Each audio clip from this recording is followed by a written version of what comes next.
This morning I am in Houston, Texas, at the South Texas College of Law, speaking with Jane Dizer Holland, who recently retired as the Director of Library Services for the Houston law firm of Norton Rose and Fulbright.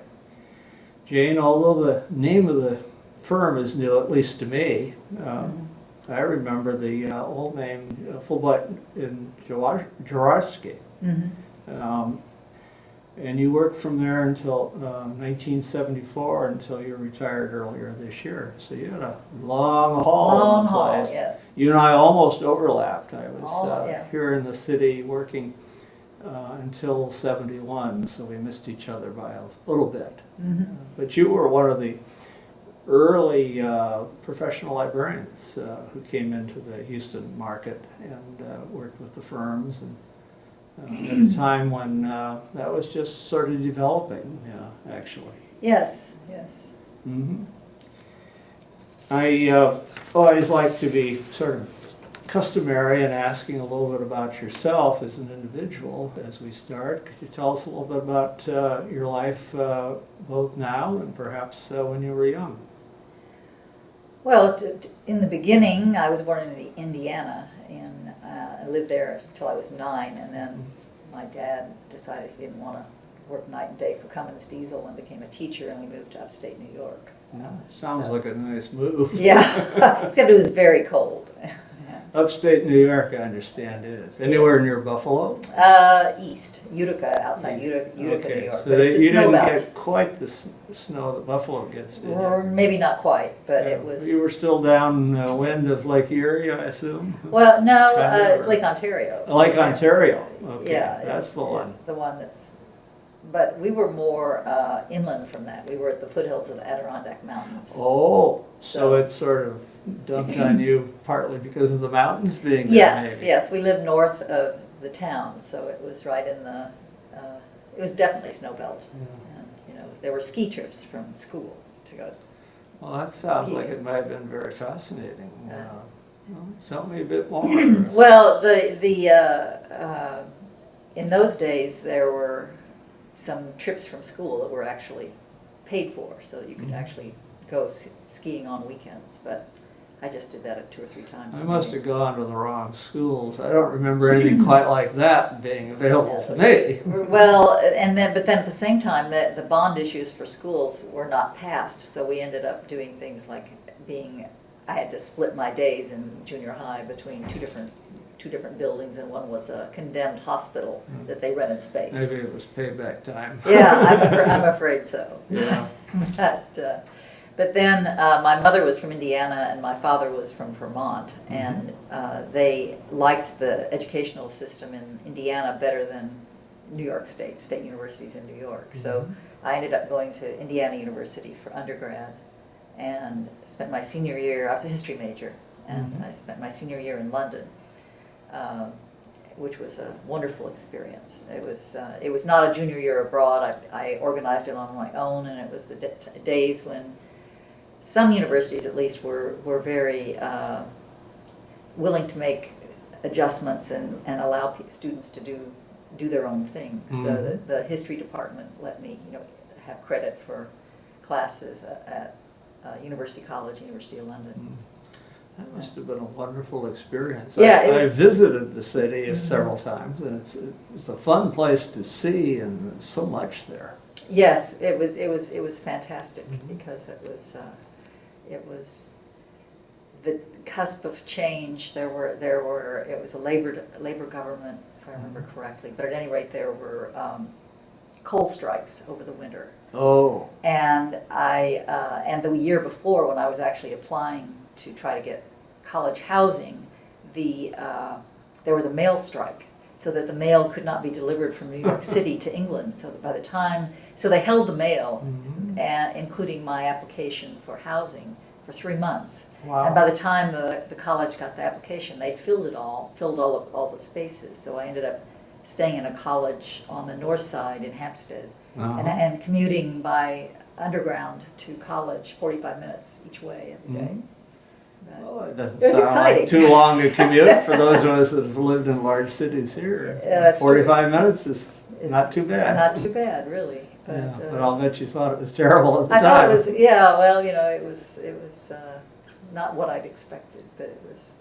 And then with the coal strike, they had power outages on a 12-hour, or I forget, it was 12-hour, 9-hour, something, but it varied. So that I was actually trying to study by candlelight some of the time. And you could be on one side of the Thames and you look across the Thames and half of London would be dark and the other half would have light. But it was exciting, it was wonderful. And then I ended up in library school back at Indiana University because it was easy, I knew I could get in and I got a grad assistantship. So then I moved, then unfortunately the time when I finished my master's was 73 and jobs were not easy to come by. And so I applied all over the US. And that's how I ended up. I thought at that point I wanted to be a history subject specialist. And I ended up at University of Oklahoma just for a year, excuse me, as interlibrary loan librarian, which was just I had no training in library school for that at all. That was just to learn on the job how to do bibliographic research and figure out where things interlibrary were. loan in those days is tad more difficult to do than it is. There was no online access to any of the information except, you know, basically it was just books. So. You know, so that we'd have a printer. We've had a few to print changes out. in our field. We have haven't we? indeed, printing out, you know, interlibrary loan forms and then mailing them off to universities too. And hoping that the Hoping stuff that would they come. respond. Yeah. And then the faculty member for whom you got the thing would then hold it beyond the due date. Right, and then you'd you have get to try to threatened get with it being back. cut off by the place. Yes, You wanted yes. anything else from them. Right, and you know, you learned which universities were very cooperative and which ones were very slow. And actually, I remember University of Texas at Austin was very slow, even though they were really close. We could get better service from A&M or from some other I places. think we all had our favorites in those days that we wanted to deal with as much as possible. Right, yeah. Well, that sounds like you had sort of an interesting introduction to the field. And yeah, and I can't say that I had, I think one of the questions was accomplishments. I can't say that I think I accomplished much in just my first year as being a librarian, but I certainly learned a lot. Well, that's an accomplishment in its own right, I think. You know, we don't start off with all the practical skills in the world that we hopefully will need later on, and we'll hopefully have later on. Right, and what was, I was only at OU for 1 year because on my first day of work, I met my husband-to-be. He was a grad student and was working on a master's in Soviet area studies, which OU had actually a really good department on that. But he had started his program in Munich at the Erforschung Institute, which is one that was, they debriefed all of the refugees from Eastern Europe in Munich, and so anyway, he was there, and that institute closed, and he had to go to OU in Norman, and so he was, for his thesis on interlibrary loan, he was borrowing microfilm of Soviet newspapers, and he had to read those. He was doing a content analysis of their attitudes toward China.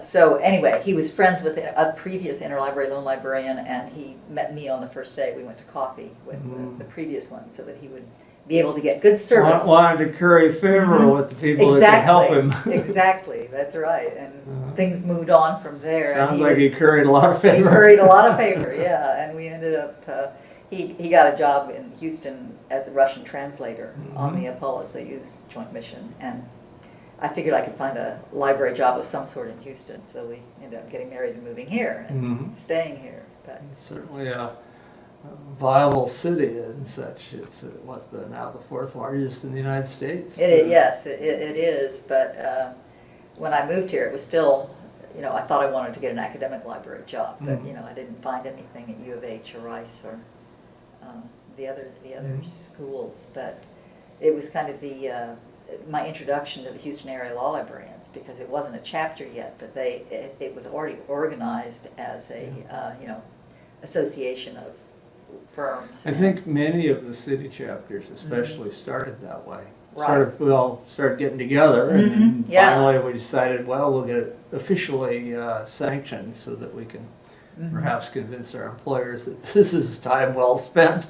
Right. Well, and the way I heard about the job at Fulbright was by calling one of the law firms who had a librarian, and she said, "Well, I'm unofficially the placement person, and I know there's a job at Fulbright," and she gave me the contact information. So I'm assuming you kind of fell into our Exactly. law librarian I had niche no, of the I had profession. yes, I had no intention originally of being a law librarian, Yeah. but that was it sounded interesting, and So it was you the were first moving job I to got. accommodate a husband's move to Exactly. the city, and then you needed a job, and you were a librarian. That's So, right. well, That's right. So contrary to popular belief, we in the law library world are librarians.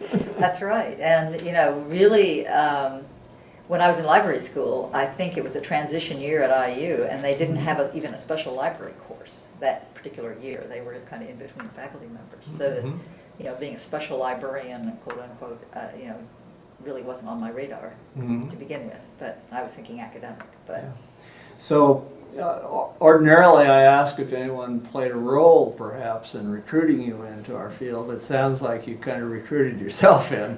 Right, and with a little knowledge, a hint about a job from somebody in Hall, because I think when I started,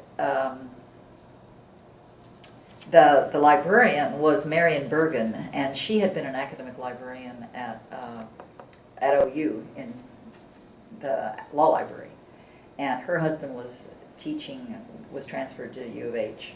He taught journalism at U of H, and she was, I think, the first professional firm librarian in Houston in the late 60s. And then she left for a little while, and then the librarian they had was non-professional, and I think she quit. And then Fulbright hired Marion back, but she told them that she wanted them to hire an assistant librarian because she wanted to retire in a couple of years. She didn't want to work much longer. And so I was lucky. That's sort of how you fell into That's the how I top job. I fell into that job, and I Wow. honestly think part of the connection was that I was from the Midwest. She had gone to Northwestern, and I think she had a little animosity towards some of the Texans. There were some people who were trying to push her into hiring somebody from University of Texas. Well, I think I might have some suspicion as to who that might have been. That is quite possible. And so He liked to place his students. He did indeed, and she was thought somebody from, and she'd been at OU, and there was that connection, and in Indiana, Illinois, there. She just thought that would be a good fit, and really I just lucked into it. Yeah. Well, you've already alluded to the fact that when you came here, it was mostly books and old-fashioned paper applications for your library loan and all that sort of thing. Right. And now, of course, you're sort of hard-pressed to find books in some of our libraries. That's very true. Because of the cost and other factors. In other words, there's been a tremendous sea change in the way, in 40 the years. kind of things we do now and the kinds of libraries that we administer. And the people who've been in it. You've been part of the Houston scene for 40-some years. Right. And would you like to tell us a little bit about some of the things that you've done and maybe some of the things you've seen in the city in our field, some of the people even, possibly? Well, it was, I think I spent most of my professional connections have been more local than national. But it's been, the Houston Area Law Librarian Group has been really important in my both development and service, I would say. And a leader in that, obviously. And there were certainly people, the the 1983 AALL meeting in Houston was quite an experience because it was before headquarters took on local arrangements very much the way they do now. Because we did the whole thing here, and U of H remember those days. Yeah, and U of H hired Roberta Schaefer, I think, to take that on. Yes. And and she was the chair of the local arrangements then, and I think I did. I was doing hospitality. Meeting. Yeah. But that was it was a lot of work, but a lot of fun. But again, it was before anything online. We had to compile things, restaurants and things to do, and all of the going to Gillies and all of these. I think that was the first meeting maybe where we did the, which they've gone back to recently, where the opening reception was, or some reception was in the exhibit hall to try to get people to, get the members to go to the exhibit hall. Yeah. I think it was. I think John Schultz played, his band played. Yeah. Well, they've always wanted to attract more exhibitors. And the problem is we book so many programs now, especially even back then, but more particularly more currently, that everyone's in conferences and meetings all the time instead of the exhibit hall. And the exhibitors say traffic isn't high enough, so you need to attract more people. Right, yeah. And, one can understand their concerns. Absolutely. Yeah. But it was an interesting meeting. I came to it. I had, of course, been away from the city over 10 years and hadn't really been back. And I got a rental car and drove around and saw some of the old haunts here in Houston that where my wife and I had gone, and taken our daughter to the park in February, which you won't do in some of the northern cities. No. And it was nice. I won't mention where we went in July, but it was air conditioned, I assure you. Yeah. Yeah, and that was a good meeting. Well, and by then, I think most of the skyscrapers in Houston had been built by then.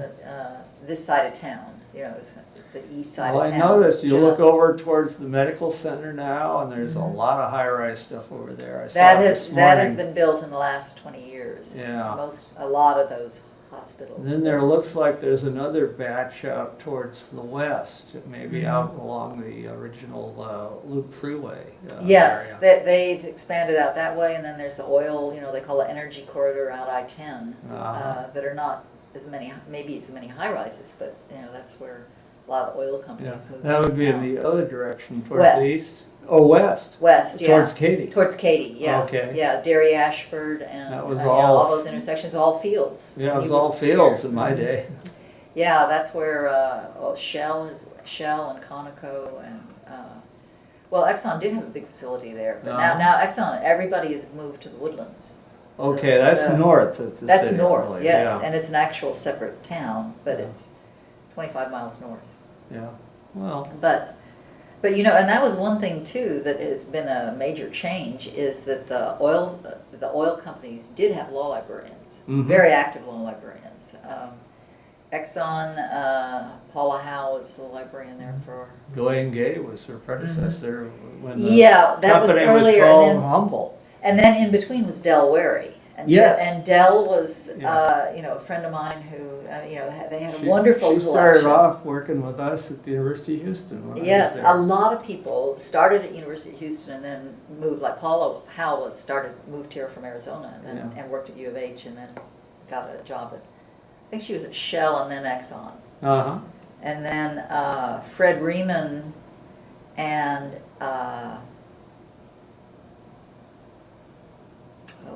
I can see her, but I can't think of her name at the moment. He was at Gulf, and then it merged with Chevron and became Chevron. And the major change with the oil companies now is that they mostly closed their law libraries.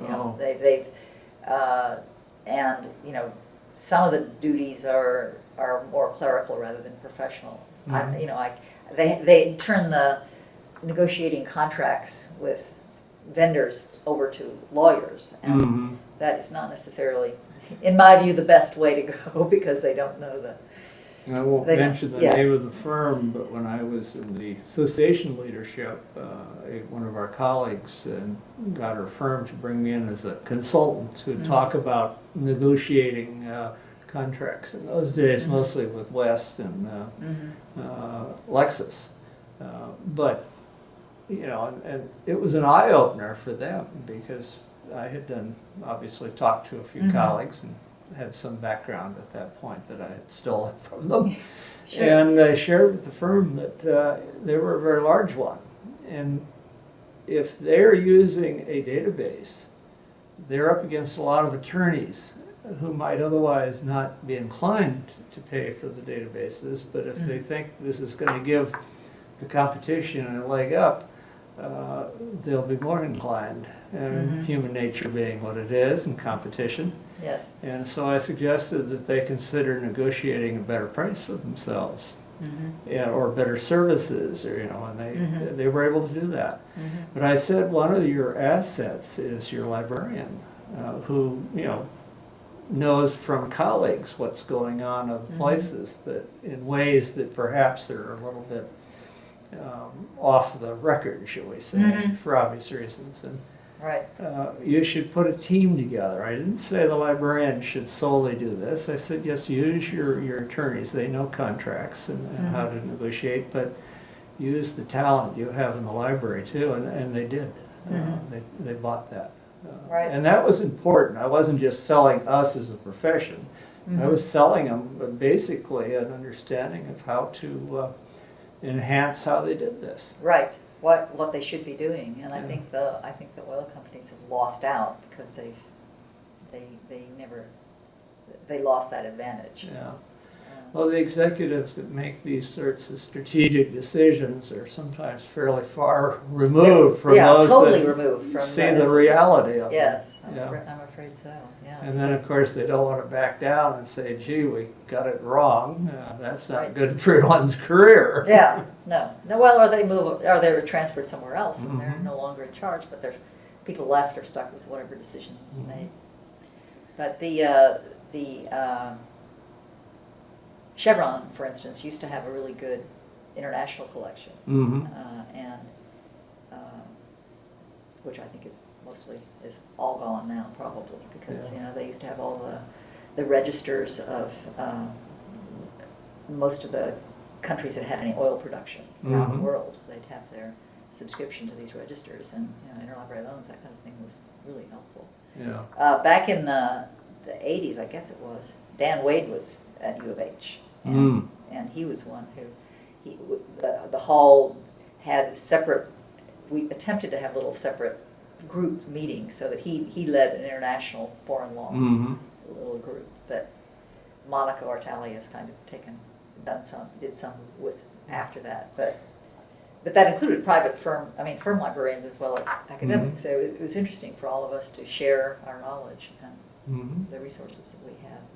Well, you had a lot here, but and you're not exactly close to a huge alternative library. I mean, the University of Houston is fairly large today, but certainly in the days I was there, it was growing, but it still had a lot of growth left to do. And you had the University of Texas at Austin that had some resources, but that's 3-4 hours drive away. Right, so that would have to be FedExed or mailed or you know, whatever to get that kind of thing. And in the early days, I don't think we had FedEx even. No, well, we didn't. And we did, you know, if we could figure out,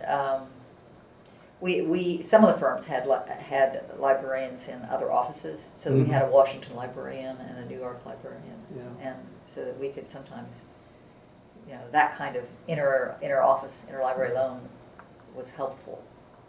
Why don't you tell us a little bit more about the profession here as it's developed? You mentioned Hall, the Houston Area Law Librarians Association. That developed basically on your watch. Yes, and I think it was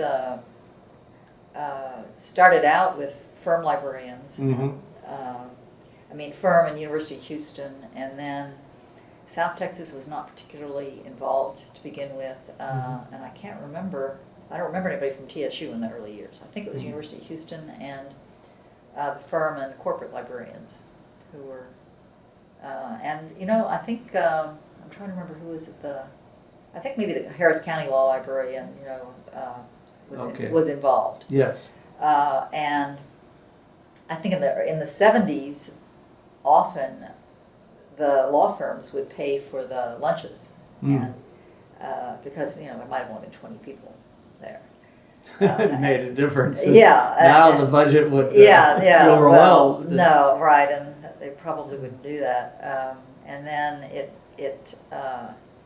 but from the very beginning, there was someone who was trying to keep track of job openings around the community, and that always ended up being very, very helpful. And the meetings from the beginning to get the law firms to cover them included. They were always educational programs of some sort.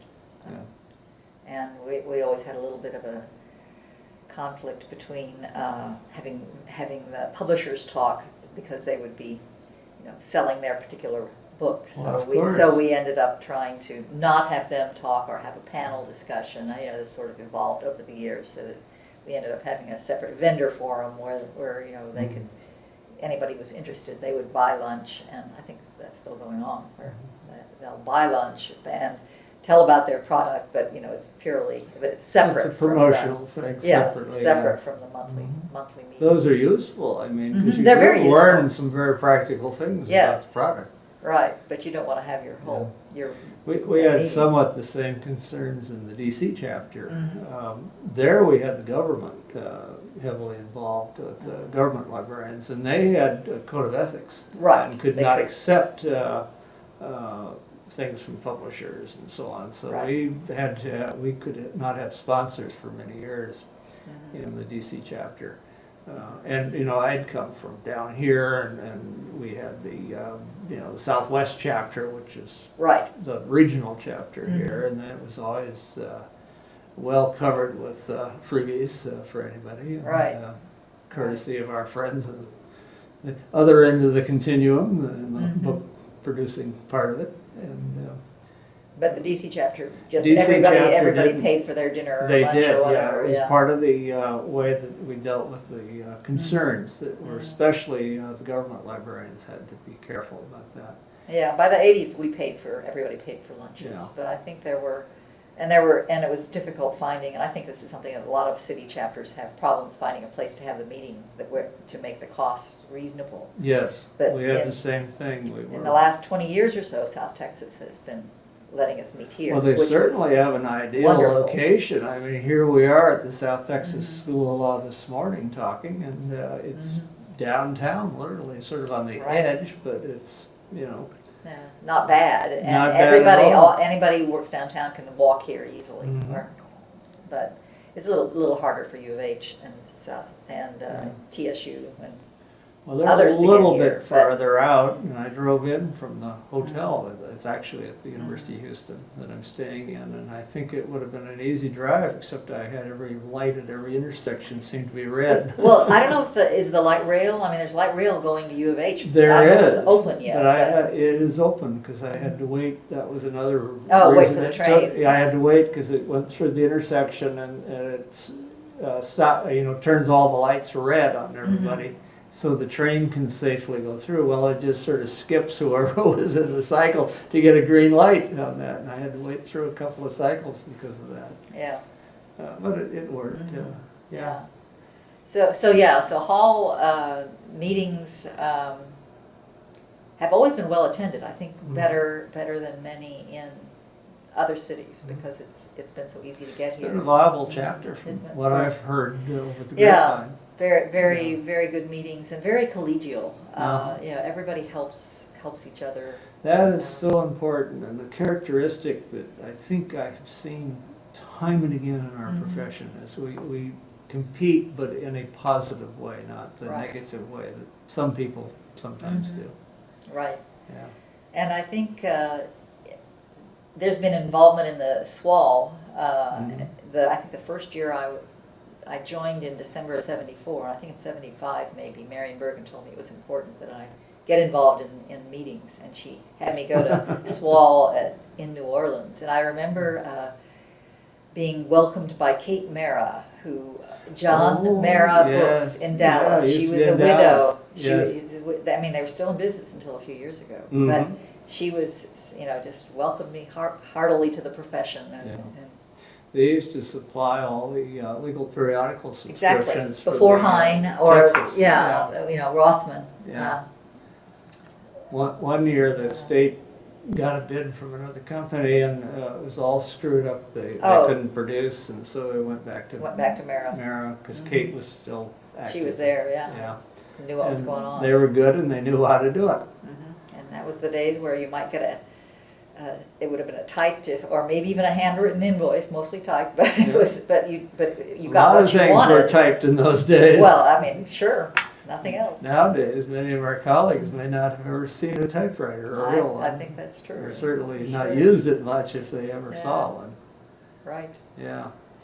Well, you've been around the field a while. You've been active locally, and I want to acknowledge the fact that in 2012, the Houston chapter recognized you as their Volunteer of the Year award. Mm-hmm. And I assume, even though I don't see you down for every year, that you could probably have been well in the running almost every year you've been in the organization. Well, the last few years I didn't do as much as I did in the 80s and 90s probably, but I think work became busier and busier as the law firm changed, and I added responsibilities for all the offices, libraries. And it's also, we have newer colleagues, and it's good to let them have a little bit of exactly experience doing the work for all the rest of us. That's right.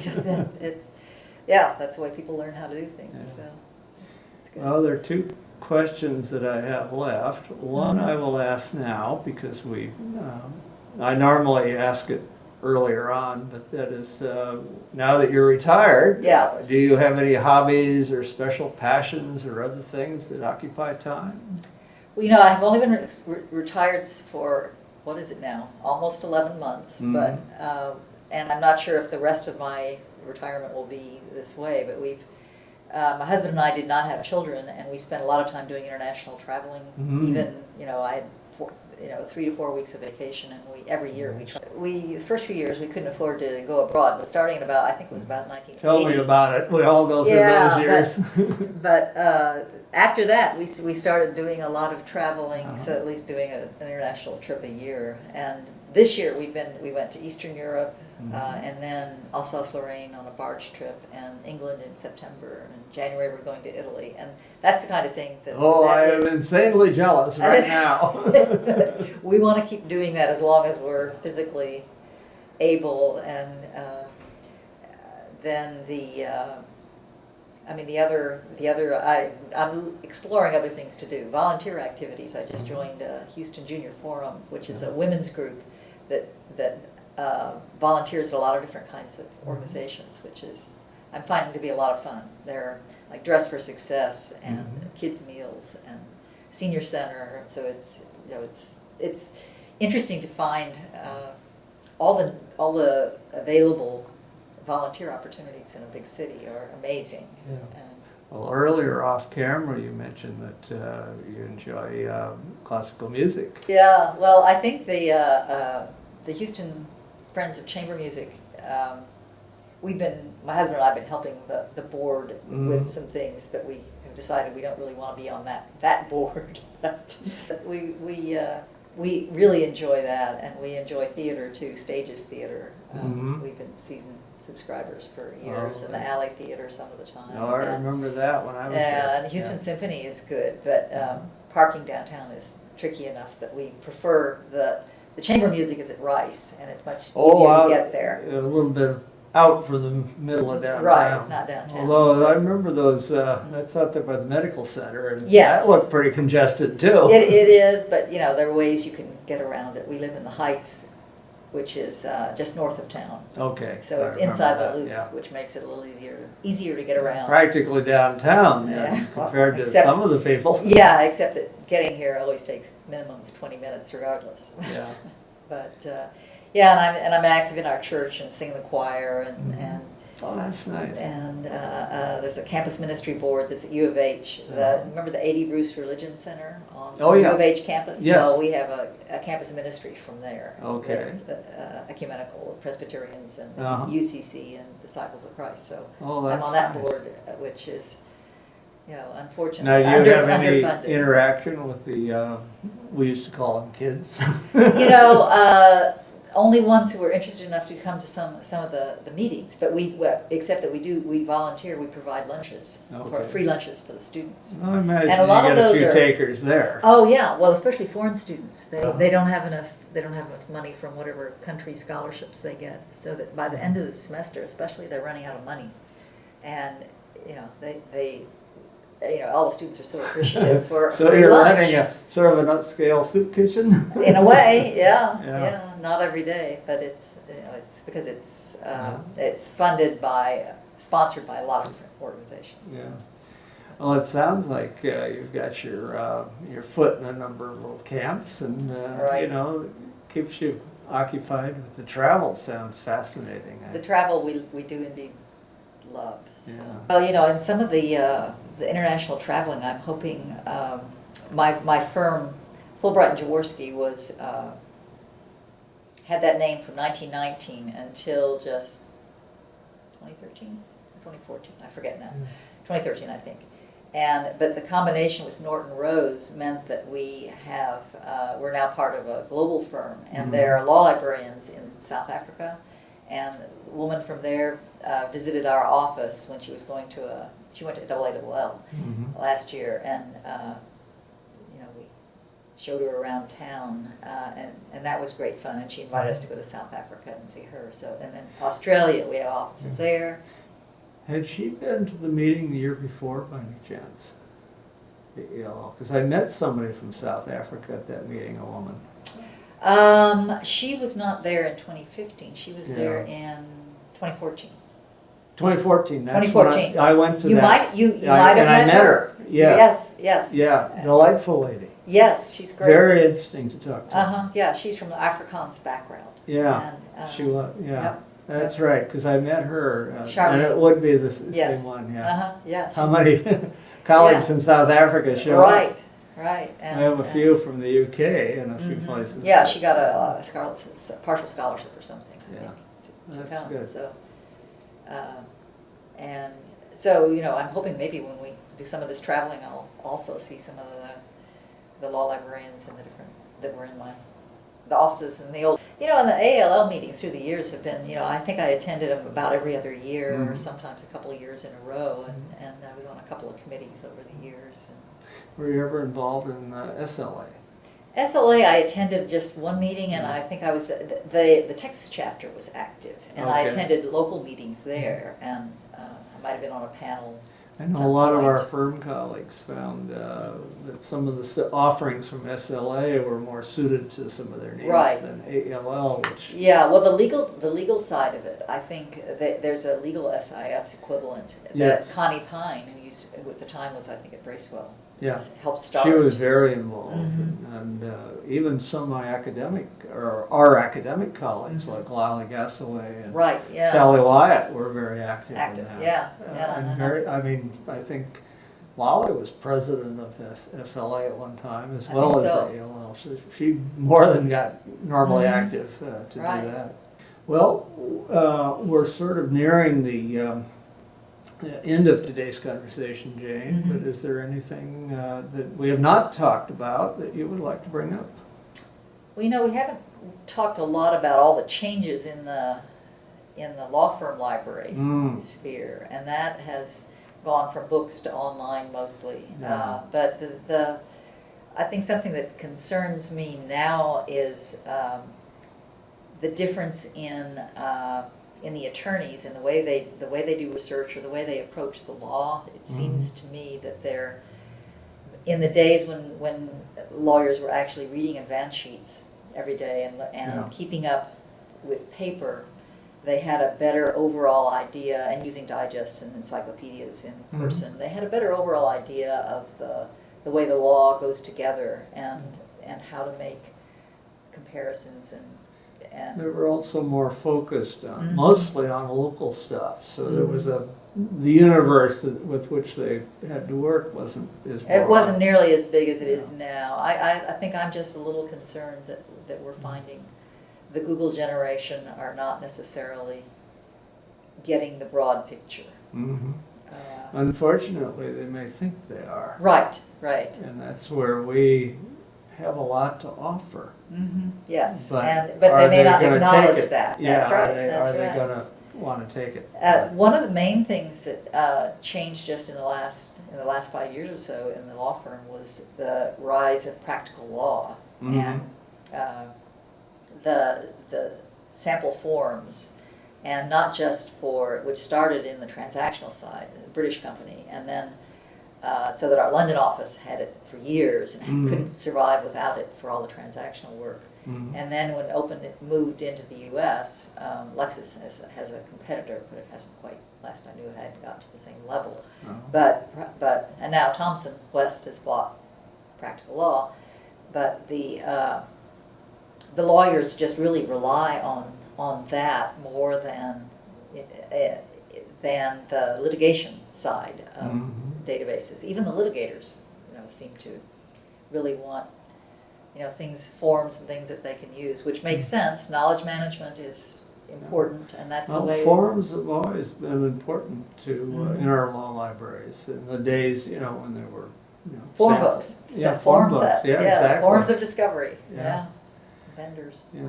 Well, you've seen a tremendous sea change in when you came into the field, when I came into the field, Yes. which is not too far apart. It was all books pretty much.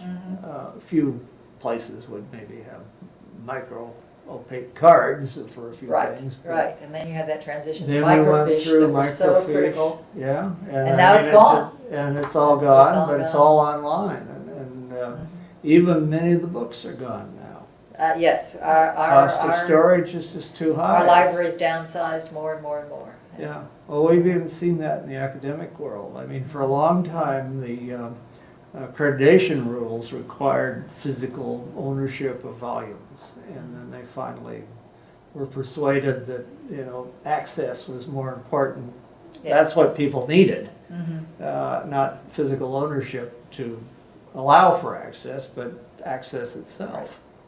But then you And have to then- make sure people know it's there. And then you started to have the problem of, if it's in, you don't own it, what happens, if the budget gets tight, you have the Then it's old- gone. But, Yeah, even if the yeah. budget got tight, if you didn't have the updates to things, it became very problematic to use them. That's true. So, it wasn't quite sure, we had all these old cases and we owned them and they were on the shelf and nothing could happen to them, at least hopefully, Right. if the budget got tight. But and now, you don't pay the database, you don't have anything. Right. That's true. That's true. But it's good. So the firms, especially from what I saw, were sort of the leading edge of this back in the 90s, pretty much. Yes, because especially on the East Coast and West Coast, where real estate was so expensive, that, many libraries became almost electronic 15 years ago. Yeah. Now, Well, you used to get calls. real estate's cheaper here, so we were behind the curve on that. Well, we used to get calls back in the 90s from law firms, colleagues, desperate to get a tax write-off, at least, if they could. Of course, I don't know where they got their tax base, because I know they'd probably written them off They'd before. already been amortized. But they were looking for a 501c3 organization to which they could donate things, and it became too burdensome, so we had to say no. But and it was tough to explain, especially to small practitioners, that nobody needs their books. that the books are basically being phased out, and we have all we need of copies, and some of them are very unhappy because they spent a lot getting them in the first place. Yeah. But times were changing. You saw the change. Yes, it is. Yeah, it must have accelerated In the last 5 years. That's what I read in various acceleration. literature, that some of the changes. sounds Yeah. very exciting and very scary in its own way. Yeah, changes in vendor contracts, with Lexus and Westlaw too, where, Mhm. clients are no longer willing to pay for it, so, in some instances, we could negotiate much better deals Yeah. with the. Oh, and you could pass on the billing. Yeah, we used to pass on the Yeah. billing, and when clients figured that out and won't pay anymore, then. I used to hear about the size of the budgets, the annual expenditures of some of the firms in DC, and it would just blow my mind. Yeah, Compared to what we had, but, Right. and we were actually pretty good for an academic. But, Yeah. it Were was you- a different world. Were you an American? American, yeah, Yeah, yeah, okay. yeah, for 30 years. Mhm. But it was, it was interesting, and Mhm. that was one of the beauties of being in a city with a lot of colleagues from a variety of libraries. You have it here. Yeah, but Washington was even bigger. That was why I always loved having ALL in Washington. Yeah. Oh, it was great. Those of us from Washington ran for office. The local town folks would vote for us, I hope. I got elected once. So. Yeah, and that's right, because Or a couple of times, and maybe that's how. Yeah. And there were, we were about 10% of the entire national organization. Right. Yeah, so, well, it was interesting. Mhm. Fun. Well, we certainly had an interesting conversation this morning, Jane, and Well, thanks. I wanted I to enjoyed it. thank you on my behalf and on behalf of our colleagues with whom I'm working to develop this oral history of law librarianship, and that's Michelle Wu, Frank Kodek, and Dick Spinelli, of course, from the Hein Company, now retired. Right. And An old colleague of mine. an old friend Yes, and that's colleague. right. Yeah, he's very Absolutely. special. Yeah, I He's, think. he's great, yes. He always came and said hello, even if we weren't buying anything.